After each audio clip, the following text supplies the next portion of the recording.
ipinagbawal na ang pagpalaot ng mga mangingisda sa Burgos, Ilocos Norte dahil sa banta ng bagyo. Ang detalye sa balitang pambansa ni Rani Dorilag ng Radyo Pilipinas, Lawag.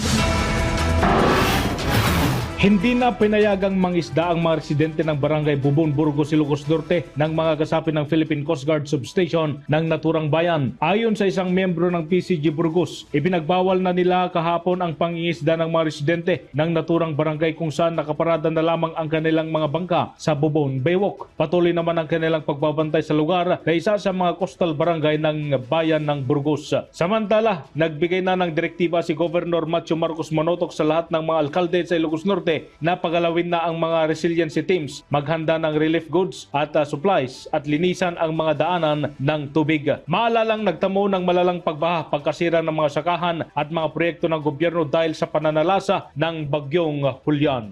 Mula sa Radyo Pilipinas Lawag, Rani Dorilag para sa Balitang Pambansa.